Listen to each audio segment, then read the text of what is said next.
আপনাদের চাঁদাবাজি টেন্ডারবাজি 5ই আগস্টের পরে আমরা তালিকা করে রেখেছি। গতকাল আমরা একটি বৃহৎ অন্য রাজনৈতিক দলের নেতার মুখে শুনলাম যে এক দল খেয়ে গিয়েছে আরেক দল খাওয়ার জন্য নাকি বসে রয়েছে। এখন আপনারা ইতিপূর্বে খেতে পেরেছেন কিনা সেটা নিয়ে হয়তোবা আপনাদের কোনো ক্ষোভ থাকতে পারে যে আপনারা কোনোদিন রাষ্ট্র ক্ষমতায় যেতে পারেন নাই, রাষ্ট্র ক্ষমতায় যেতে পারবেনও না।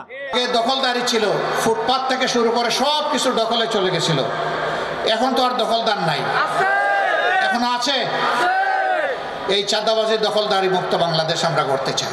বলবেন তার প্রমাণ কি? আপনারা যে পারবেন, তার প্রমাণ হচ্ছে আমাদের কর্মীরা চাঁদাবাজিও করে না, দখলবাজিও করে না। ধর্মান্ধ একটা উগ্রপন্থী দল, তারা ধর্মকে নিয়ে ব্যবসা করতে চায়। আর পরিষ্কার স্পষ্ট কথা আমি কয়েকদিন আগে বলেছিলাম যে যারা এই ধর্ম ব্যবসায়ী তারা ধার্মিক নয়, আর ধার্মিক তারাই যারা ধর্মভীরু এবং যারা আল্লাহকে ভয় করে। বন্ধুরা আমার, আমি আজকের মাননীয় সভাপতি এবং মাননীয় প্রধান অতিথি দৃষ্টি আকর্ষণ করে বলতে চাই, আমার এলাকায় বীরশ্রেষ্ঠ ক্যাপ্টেন মহিউদ্দিন জাহাঙ্গীর সাহেব শায়িত রয়েছেন। 1971 সালে 14 ডিসেম্বর উনি রাজাকারদের দ্বারা নিহত হয়েছেন, পাকিস্তানি সেনাবাহিনীর দ্বারা নিহত হন নাই। শেখ মুজিব সাধারণ ক্ষমা ঘোষণা করেছিলেন, শেখ হাসিনা এসে বিচার শুরু করেছিলেন। আজকে তারা যেভাবে আস্ফলন করে বেড়াচ্ছে, আমি মনে করি যে যুদ্ধ অপরাধীদের বিচার কন্টিনিউ করা দরকার রয়েছে। কারণ তারা এই কিছুক্ষণ আগে আমার বক্তা বলে গেলেন যে স্বাধীনতার উষা লগ্নে বহু পতিত মুক্তিযোদ্ধাকে তারা নির্মমভাবে হত্যা করেছে, সঠিক। সুতরাং এদেরকে যদি আপনার এই ক্ষমা করে দেওয়া হয়, তাহলে তারা এইভাবে জাতির মধ্যে বিভ্রান্তি অনৈক্য তৈরি করে ধর্ম নিয়ে ব্যবসা করে তারা জাতির মধ্যে যে ষড়যন্ত্র চক্রান্তর বীজ বুনতে চায় সেটিকে তারা এগিয়ে নেওয়ার চেষ্টা করবে। কিন্তু আমাদের মুক্তিযোদ্ধাদের এবং মুক্তিযুদ্ধের প্রজন্মদের যুগের পর যুগ আমি মনে করি তাদের রাজনৈতিক যে হিংসাত্মক কর্মকাণ্ড, শিক্ষাঙ্গনে তারা পায়ে রক কাটে, শিক্ষাঙ্গনে তারা যে উশৃঙ্খলতা করে। জিয়াউর রহমান 1977 সালে ক্ষমতা চার পর কুখ্যাত রাজাকার মাওলানা মান্নানকে মন্ত্রী মর্যাদায় উপদেষ্টা নিয়োগ করেছিল।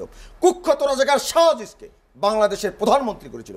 75 থেকে 90 15 বছরের আন্দোলন সংগ্রামের পরে 91 27 ফেব্রুয়ারি নির্বাচনে বিএনপি যখন ক্ষমতা ছিল, বাংলাদেশের বড় চেয়ারটা রাষ্ট্রপতি আমার এলাকার কুখ্যাত রাজাকার আব্দুর রহমান বিশ্বাসকে বানিয়েছিল। এরপরে 2001 সাল থেকে 2004 সাল পর্যন্ত বাংলাদেশে মানুষ দেখেছে কিভাবে নিজামী, মুজাহিদ, সালাউদ্দিন কাদের চৌধুরী এই রাজাকারগুলোকে, কুখ্যাত রাজাকারগুলোদেরকে যুদ্ধাপরাধের আইনের তাদের বিচার হয়েছে। লজ্জায় মাথা হেঁট হয়ে যায় বিএনপি নামক একটি রাজনৈতিক দল, তার রায় হওয়ার পরও দল থেকে বহিষ্কার করার মতন মানসিক অবস্থান নেই। বিএনপি যুদ্ধাপরাধের বিচার সম্পর্কে যখন প্রশ্ন করা হয় তখন নিশ্চুপ থাকে।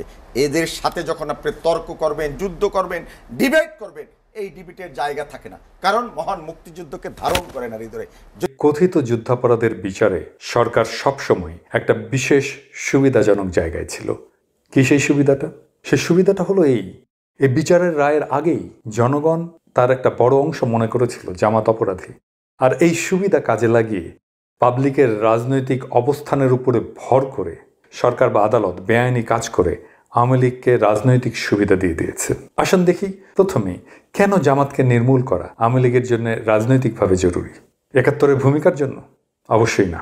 জামাতের ক্রুশিয়াল 3 থেকে 5% সলিড ভোট আছে। এই ভোট যদি বিএনপির সাথে যুক্ত হয় তাহলে আওয়ামী লীগের পক্ষে কখনোই ক্ষমতায় আসা সম্ভব নয়। কারণ প্রায় 1/3 আসনে এই 3 থেকে 5% ভোটই জয় পরাজয় নির্ধারণ করে দিতে পারে। কৌশলগতভাবে তাই জামাতকে বিএনপি থেকে বিচ্ছিন্ন করা অথবা নির্মূল করা আওয়ামী লীগের জন্য জরুরি। জামাত আর বিএনপি একই সাথে ভোট করলে অ্যান্টি আওয়ামী লীগ ভোটগুলো জামাত আর বিএনপির বাক্সেই পড়ে, সেখানে পোলারাইজড হয়ে যায়। এটাই আওয়ামী লীগ আর প্রগতিশীলদের জন্য বিপদ। রাজনৈতিক দলের কোনো বক্তব্য হাইকমান্ড থেকে না বলা পর্যন্ত সেই বক্তব্যকে আমরা কোনো অফিসিয়াল বক্তব্য ধরি না। আমরা এটা বিশ্বাস করি না। বিএনপির সঙ্গে আমাদের কোনো দূরত্ব নেই।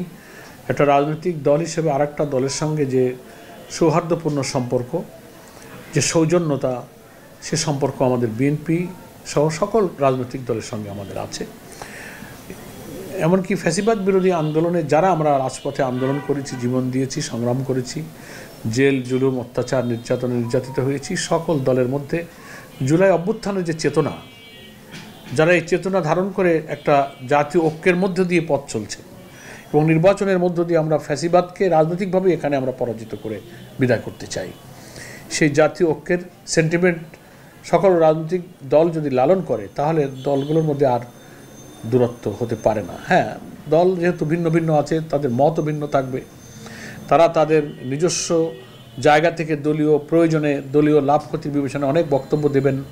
কোনো বক্তব্য তাদের first, third, second, fourth category নেতারাও বলবেন, কোনো বক্তব্য অফিসিয়ালি হবে, কোনো বক্তব্য একজন নেতা কিছু বললো, এটা বলতে পারে, যে কোনো দলের লোকেরা যে কোনো বক্তব্য দিতে পারে।